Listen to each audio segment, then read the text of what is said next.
A very good evening everyone. Thank you for joining me for today. My name is Avinab Banerjee and I would be delivering a lecture on nuclear physics. Yes friends, you might have heard the word nuclear in certain newspapers, journals and news channels as well, where they are going to use the word nuclear weapon, which is the potential threat to the mankind and the humanity. So we are not going to discuss all these things. Perhaps I would like to discuss you what this particular context is all about. So that's why I have subdivided this context into 4 subcontexts. I will initiate with the introduction part, subsequently followed by the stability curve, where we're going to mention the threshold conditions which are going to be required for any particular element to disintegrate into its fellow daughter nuclear atoms. Then subsequently I will be mentioning you the significance of binding energy and binding energy per nucleon, and in the end of this context I would be elucidating you people with the concept of radioactive decay. So let's start with the introduction part. Nuclear physics is nothing but the study of the nucleus of an atom, and the next point in this particular screen we have mentioned that protons and neutrons coexist inside the nucleus. In the previous context, that was atoms, we have already discussed regarding J.J. Thomson's plum pudding model and Rutherford's alpha scattering experiment before discussing Bohr's atomic model. J.J. Thomson evinced and thought about that something would be occupying the center of the atom, referred to be as nucleus of the atom, which was later words coined by Rutherford when he formulated and generalized the structure of the atom as the model similar to that of our solar system, which was named to be as the mini version of the solar system, where the atoms are going to possess a tiny spherical object at the center of it, referred to be as the nucleus, and it would be comprising of certain subatomic particles like neutrons and protons. Protons are those subatomic particles which are going to exhibit a positive charge. On the other hand, the neutrons are going to be such subatomic particles to have a neutral charge.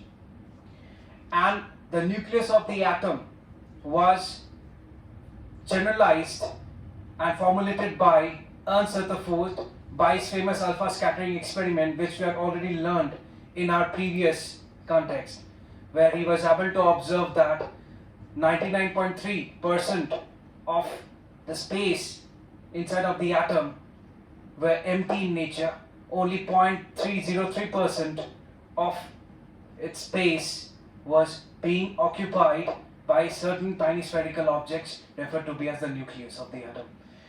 So right now we are going to discuss regarding radioactivity, the very important thing, which is the atomic mass should be greater than 209 for any element existing in the periodic table to undergo radioactivity. So radioactivity is a phenomenon. It can be artificial or natural, where certain particles are going to be emitted along with the liberation of an electromagnetic radiation referred to be as gamma radiation would be taking place as well, which we are going to discuss in the forthcoming slides. So they are short-range forces.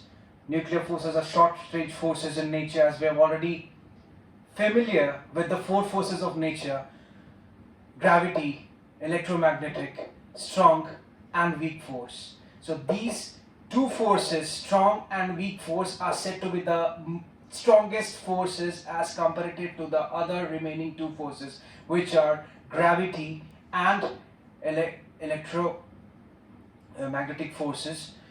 So strong forces and nuclear forces, they are going to be playing a major role inside of the nucleus of an atom, and they are going to be short range forces. They are not going to follow the inverse square law, which we have already studied in gravity and electrostatics. So nuclear physics involves widespread applications for generation of heat, electricity and medicine. So in this case we are trying to mention that there are certain nuclear power plants which are used to generate heat and electricity, and in certain medical applications where we can emphasize an application on certain harmful diseases like cancer and all. So nuclear physics is used in one of the famous techniques in biomedical applications referred to be as nuclear magnetic resonance, which is not in the context which we have to study right now. So we'll start. Before that, I would like you to depict what happens when a radioactive atom, a radioactive nuclide, disintegrates into its fellow daughter nuclei, along with the emission of energy, which is in the form of radiation, which I already mentioned. Gamma radiation, gamma rays are those highly intensified frequency, and they are going to occupy a certain space in the electromagnetic spectrum, along with the generation of particles which are alpha and beta, which would be discussed in the forthcoming slides. We'll start with stability curve, but before demonstrating stability curve, I would like to show you people how does a stability curve looks like. If we're having to see figure number 2, we are having n equal to z, where this n stands for the number of nucleons present inside of the nucleus of the atom, which is nothing but the sum of the neutrons and the protons, comes out to be equal to that of the number of protons, which is atomic number. The stability curve would be exhibited to be linear in nature, followed with a straight line if you are able to see, which is only applicable for those elements which are lighter in nature, which are going to have a lighter nuclei and would be having atomic mass of 40, which is a calcium. And after that, once this value of 40 exceeds the number of neutrons, would be exceeding the number of protons inside of the nucleus of the element which is being taken under consideration, which is nothing but a radioactive nuclide. Subsequently, n by z, one of the famous aspects of this stability curve, that is the ratio of the number of neutrons to that of the number of protons, would be determining the stability of an element. For A greater than 209, the ratio of n by z is very greater than 1, which leads to instability. Where I've already mentioned that n by z would be playing the most important role in determining the stability of the radioactive nuclide taken into consideration. So A is 209. The atomic mass of 209 is that of bismuth, which is the last most heaviest element existing in the periodic table. And now finally, the binding energy for A greater than 209 increases gradually, and EB by A, which is nothing but EB is binding energy and EB by A is referred to be as the binding energy per nucleon, would be lesser, which we are going to discuss in the forthcoming slides. So this is the curve for binding energy per nucleon, which is being incised on the right hand side of the computer screen, if you're able to observe it. We'll discuss it later on.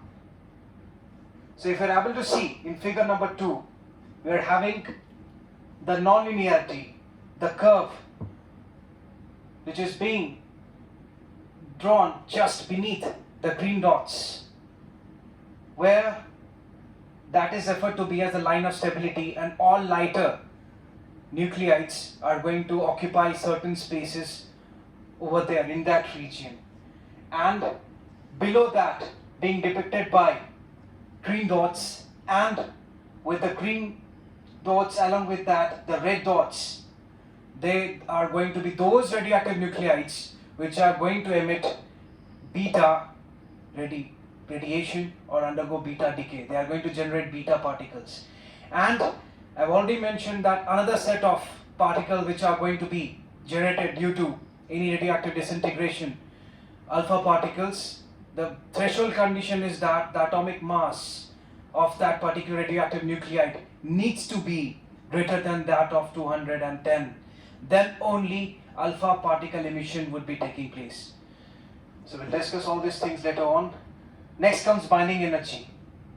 The energy required to separate the nucleons from the nucleus of an atom of an element. It's just like we are taking certain number of particles from infinity to form an atom. In the case of ionization energy related to hydrogen atom, we have already discussed in the previous context. But right now, we are having the energy required to separate the nucleons. They are nothing but the protons and the neutrons which are going to be present inside of the nucleus of an atom. So when that energy would be utilized to separate that, would be referred to be as binding energy. And the rest energy of the nucleus is always less than the rest energy having the summation of all the individual nucleons present inside of the nucleus of the atom, which creates a phenomena referred to be as mass defect. And the binding energy is nothing but mass defect times the square of the speed of light, following Einstein's famous equation E equals to mc square, which is nothing but energy mass equivalence, being coined by one of the famous theoretical physicists of all time, Albert Einstein, in the year 1905. Where E stands for energy, m stands for the mass, and c is nothing but the speed of light, which is being squared, so equal to mc square. In other words, if one wants to know the exact analogy of this equation equal to mc square, it's nothing but energy and mass are interconvertible to each one of them. Mass is nothing but a condensed form of energy. That's what it generalizes, it specifies this equation. So heavier the element with a greater number of nucleons would possess a larger value of binding energy. Yes, heavier the nucleon, it would be very difficult for us to separate all the subatomic particles, which are protons and neutrons present inside the nucleons, from the nucleus of the atom. And finally, the units of energy measured are going to be in the order of MeV. MeV stands for mega electron volt. You already know the relationship in between joules and electron volt. 1 electron volt is equal to 1.6 into 10 to the power minus 19 joules. From there, it's a mega electron volt means 10 to the power 6 times 1 electron volt. And mass in terms of AMU, we already have studied AMU in our mole concept of chemistry curriculum, where 1 AMU is nothing but 1.6 into 10 to the power minus 27 kg. And C square is presumed with a value of 931.5 mega electron volt per AMU. But if I just try to write down the equation equal to mc square, so if I try to find the value of C square would be having a value of the ratio E by M. E is the energy and M is the mass, which are having their proper units, which is being mentioned. E in terms of MeV, and AMU would be the unit describing the mass.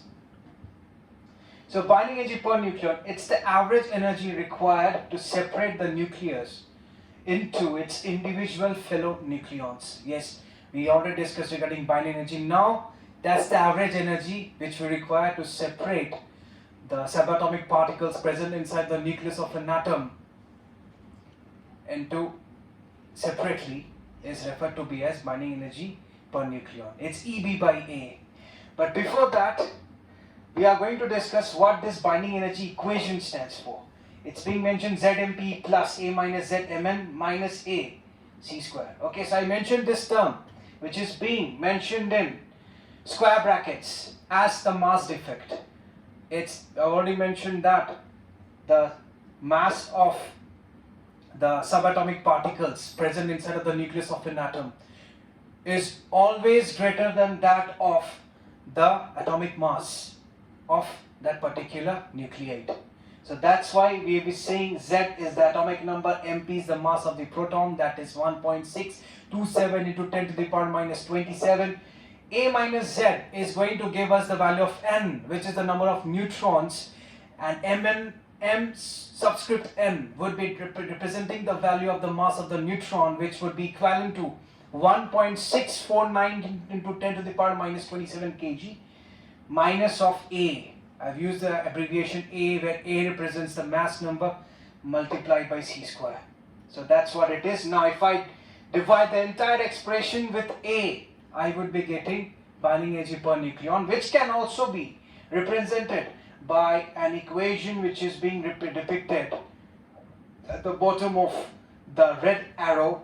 A subscript V minus A subscript S, A to the power minus 1 by 3 minus A subscript C, Z into Z minus 1, A to the power minus 4 by 3. It's nothing but an inverse polynomial function which depicts a hyperbolic curve, which I already mentioned over here, where the coefficients A subscript V represents the volume energy, A subscript S would be representing the surface energy, and A subscript C would be the effect due to Coulomb's force.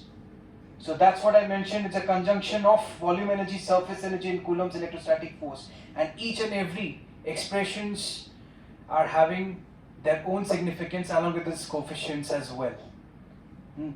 And it's nothing but the equation represents inverse polynomial function of degree 1 and order 4 by 3, representing a combination of linear, because we are having the volume energy is a linear function. It's going to have a linear nature. Perhaps on the right hand side we are having two subsequent terms, having the coefficients of AS and AC, which is having a function of atomic mass as an inverse polynomial function. So that's a result. The final nature of the curve obtained would be a bit hyperbolic. So that's what it's being mentioned in figure number 3. There is a decrease in the curve once the fission part is being bifurcated. The graph is being bifurcated into two parts where fission and fusion is being shown. The nuclear fission would be taking place for the heavier nuclides, and nuclear fusion would be taking for the lighter nuclides. So that's where having the basic nature over here, where the hyperbolic nature is being exhibited. Okay, and it would be going, and after 240, the curve would be moving alongside of the x-axis asymptotically. So that's why I mentioned it to be hyperbolic equation. So right now we are going to discuss one of the most interesting topics, which is a radioactive decay. Radioactive is a natural come artificial phenomenon. That's what I mentioned. Some elements are usually going to exhibit radioactivity on its own, and we humans can also make certain elements undergo radioactivity. That's what is referred to be as artificial radioactivity process. So the unstable nuclide, which is the element which is going to occupy a certain space in the periodic table, would be disintegrating into its product nuclides with emission of particles and radiation with an enormous frequency. That radiation is going to be exhibiting an enormous frequency of the order of 1 exahertz, 10 to the power 18 hertz, through nuclear fission and fusion. I've already mentioned by the means of the EV by A versus Z graph. And finally, we are going to discuss the types of particle which are going to be generated as a result of that. Alpha particles are generated for heavier nuclides. I've already mentioned a few minutes back, where the atomic mass should be greater than 210, where there would be a 4 units decrease in the atomic mass, followed with a 2 unit decrease in the atomic number, where these alpha particles would be helium atoms, which are going to get produced as a result of the radioactive first order reaction. Beta particles are generated for lighter nuclides with a unit increase and decrease in the atomic number, but make sure one thing, that is there won't be any change in the atomic mass of the nuclide. Subsequently, the radiation would be liberated in the form of enormously high frequency electromagnetic wave. Yes, we already studied the electromagnetic waves, and gamma radiation occupies a space in the electromagnetic spectrum exhibiting high frequency and high energy. So this is the part which I would like to discuss, where alpha decay, they have already mentioned, where there would be parent nuclei splitting itself into a daughter nuclei along with the liberation of alpha particle, which is your helium atom, where there is a 4 unit decrease and 4 unit decrease in the atomic mass and 2 unit decrease in the atomic number. In beta minus decay, there would be 1 unit increase in the atomic number along with the liberation of beta minus particles, which are electrons, and a mysterious particle referred to be as antineutrino. Subsequently, for beta positive decay, there would be 1 unit decrease in the atomic number, Z minus 1, along with the liberation of beta plus particles, which are going to be treated as the antimatter of electrons, known to be as positrons, with the generation of neutrinos. And finally, we are having gamma radiation depiction at the bottom of this computer screen, where there would be a de-excitation of nucleus. Just try to imagine the Bose atomic model energy levels, where the atoms were getting excited and de-excited on the basis of emission of photons. In a similar way, any excited nucleus would be trying to de-excite itself from a high energy state to a low energy state, but it won't be directly able to de-excite itself because there is a huge energy gap. There would be a huge difference in energy level, in these two energy levels, if I am able to observe. It's imaginary in nature. I could have explained it in the terms of a board, but let's explain by the means of PPT. But as a result of that, there would be certain intermediate states where the nucleus would be occupying its place for a certain interval of time. So that metastable state, which is going to be in between the ground state and the high energy state or the excited state, there would be a phenomenon where the nucleus would be existing in the form of a complex, where that's what X asterisk, X superscript asterisk represents the nucleus staying over there at its metastable state for a certain interval of time, and finally it is going to de-excite itself completely to the ground state by the liberation of gamma radiation or the photons associated with gamma radiations. So that is what it was for today. It was a splendid time I had with you people. I hope you enjoyed my lecture. Stay tuned. I would be doing some more after a certain interval of time. Thank you.